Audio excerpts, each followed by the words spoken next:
Paul Evers from Unit Clothing. I'm the founder, creative director. The story of Unit starts in Papua New Guinea. It's a small island in the Pacific Ocean above Australia. My brother and I grew up there on a coffee plantation. And over the valley there was American missionaries translating the Bible who were into BMX and motocross. And so we just hung out with those kids, and from 3 o'clock in the afternoon till dark, we just rode BMX or dirt bikes every day. And just became obsessive with it. Won a few national titles, and it was our life.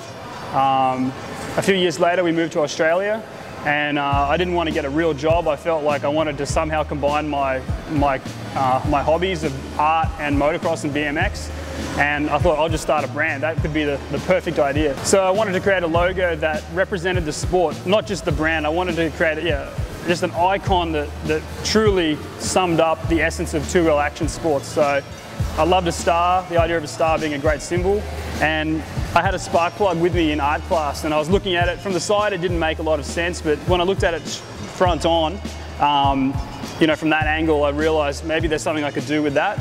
So I basically fused the star and the electrode of a spark plug together and encapsulated the idea of a spark igniting fuel in an engine, which to me was really something special. And as soon as I designed it on screen, I was like, yes, this is it. And I was really, really pleased.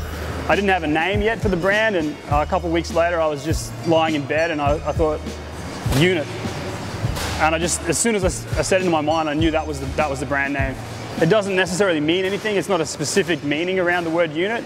Its dictionary meaning is a distinct entity within, and I just love that. It was a generic meaning. You kind of take your own meanings for what the brand stands for.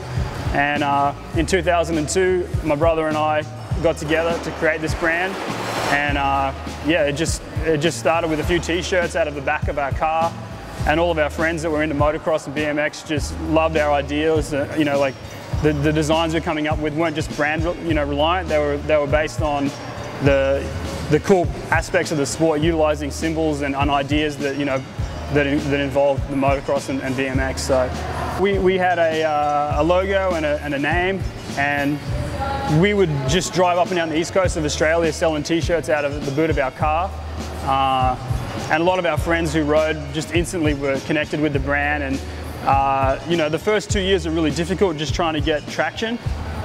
But after a few years, it just seemed to connect with everyone. And we did some ad campaigns that were just really, people were just like, I can't believe what these guys are putting in their magazine ads.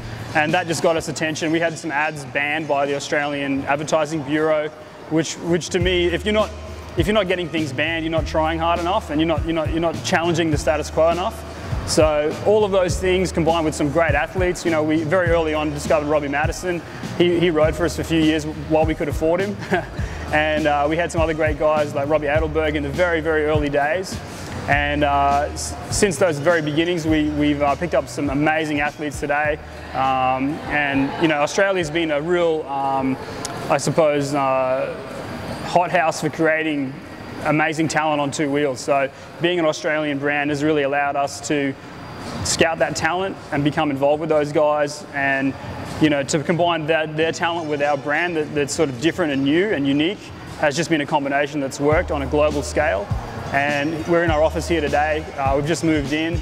Our growth rate now globally is double what we projected, and we've started with very humble beginnings, and we've never felt like certain goals were impossible. We've always felt like the impossible was achievable. And right now, we're really pleased with how far the brand's come from just a garage setup with a warehouse that was a linen closet, and learning to screen print, learning to use a hairdryer to iron and heat treat t-shirts. So we started full backyard, and we didn't get any luck. We just worked and never took our eyes off the goal of being what we feel will be the best action sports brand of all time.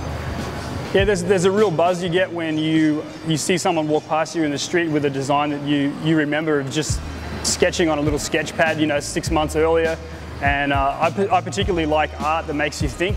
Just having logo t-shirts to me is easy. Like I like stuff that questions things or maybe offends some people. It just makes you stop in your tracks. So especially those designs, when you see someone walk past you in the street and you can see that that design's resonating with them. And I guess it's a bit like a lead singer in a concert, when the crowd's singing back. It must be a similar sort of feeling.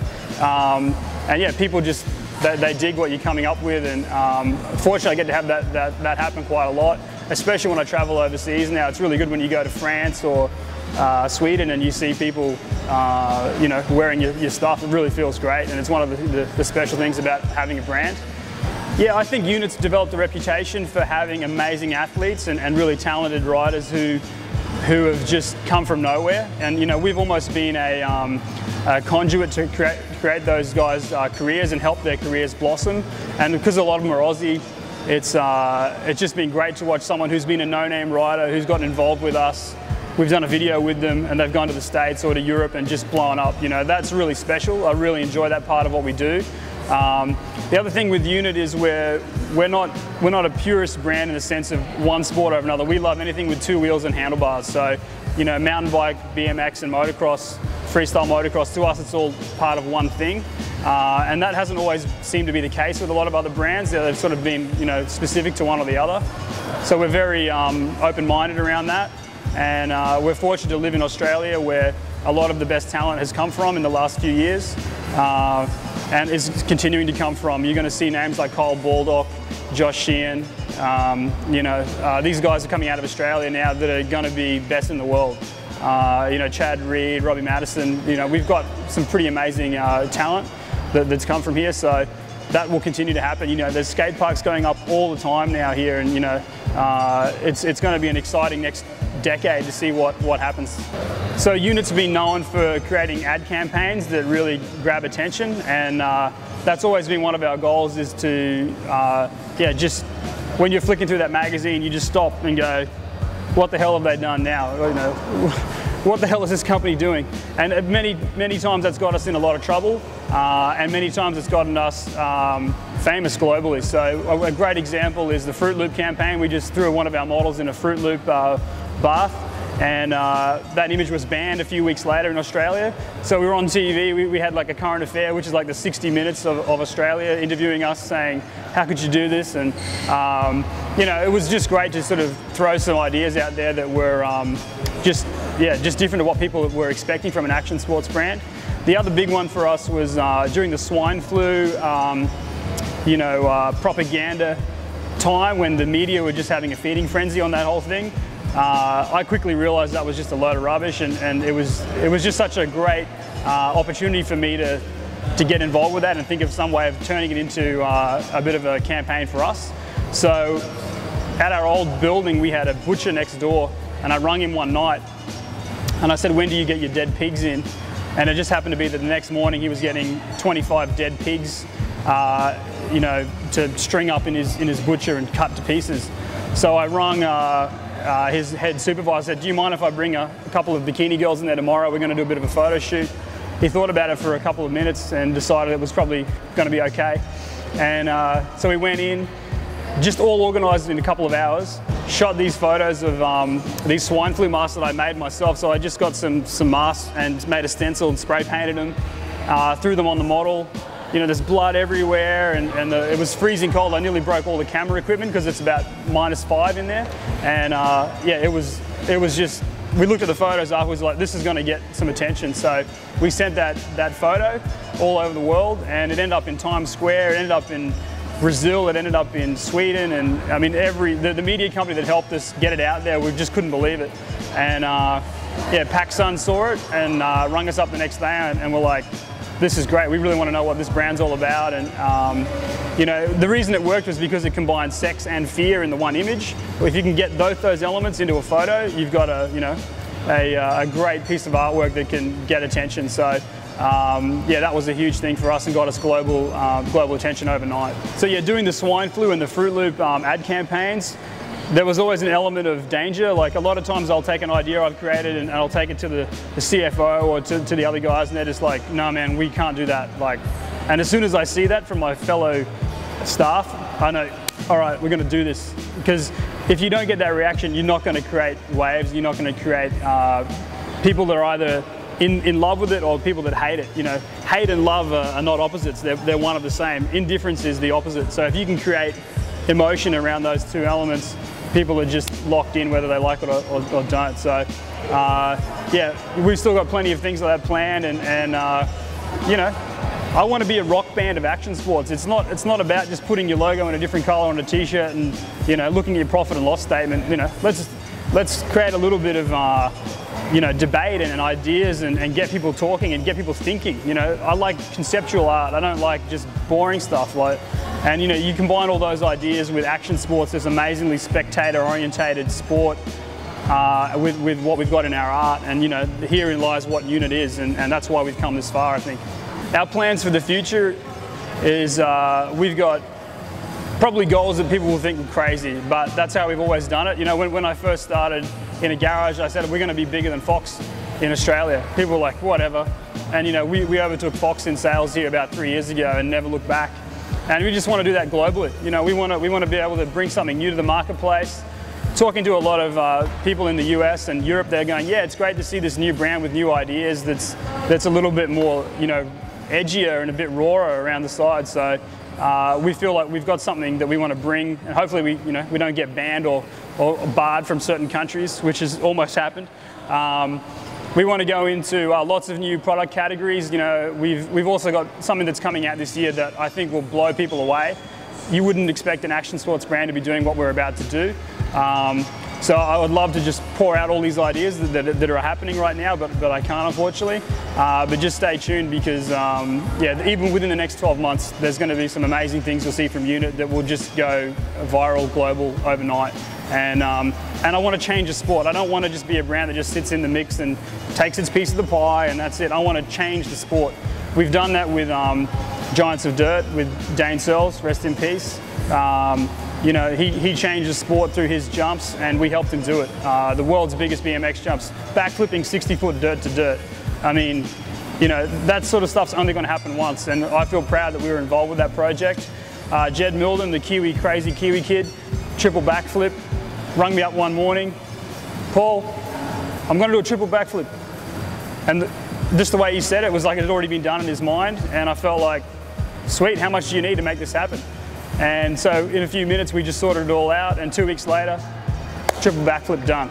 8 million, 9 million views or whatever it was, and those are the things that excite Unit. You know, we love doing the things that change the sport, and I mean, who knows where a lot of these sports are going to go. Skate parks are full of BMX. You know, you used to see skate parks full of skaters. Right now, you don't see a skateboard, it's BMX, and you know, and those scooter kids, they're all moving to BMX, you know, so who knows where this is all going to go over the next few years.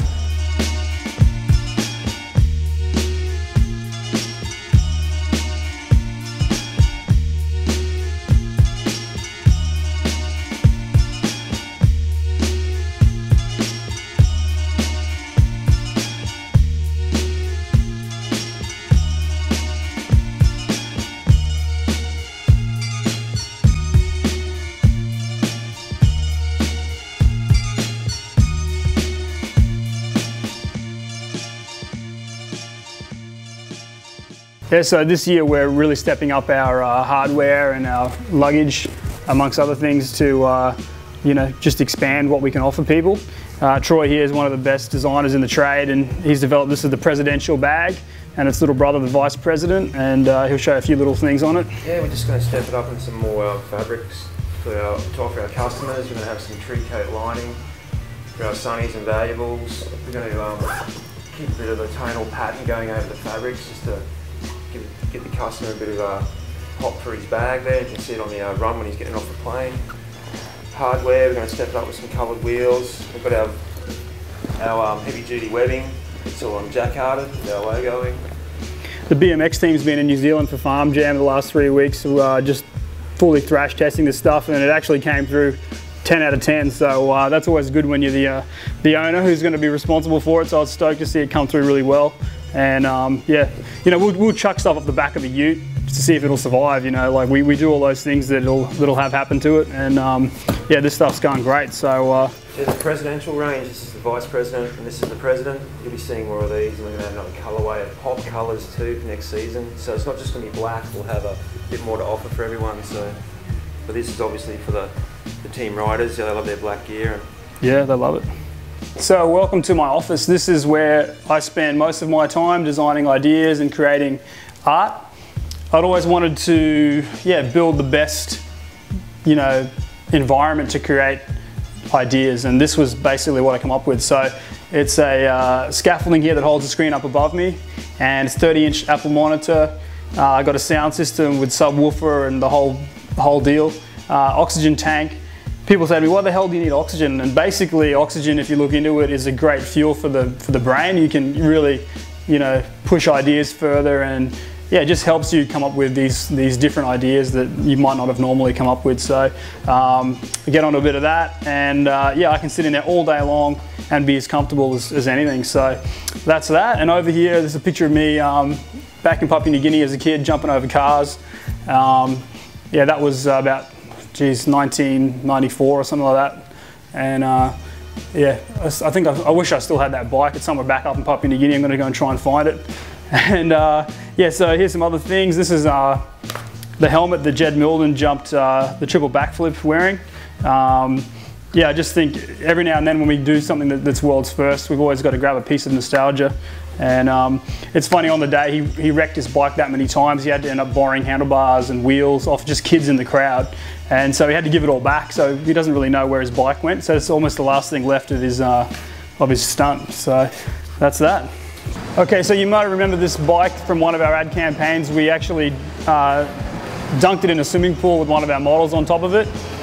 The bike was brand new, the house was brand new. It was actually my brother's house, and as we drove the bike into the pool, we actually busted one of his tiles, which he was stoked about. And a few days after the shoot, I took it out riding on a supercross track, and I noticed the grip was really slippery, so I pulled over and I pulled the grip off, and literally a whole litre of pool water just poured out of the handlebar. So I kind of, touch wood, I lived to tell the tale from that day. But yeah, this bike, it worked. Days after the shoot, ready to go. We spent two hours underwater, and it was sweet, so lucky. Here on the Gold Coast, it's known as a bit of a party capital of Australia, so we wanted to have like a classic unit party, and we thought, let's get houseboats, let's get wake boats, let's get helicopters and make this thing really great, and take a photo shoot out there, and bring the athletes and the models together. And I thought, we got to have a stunt, we got to do something that gets us in trouble.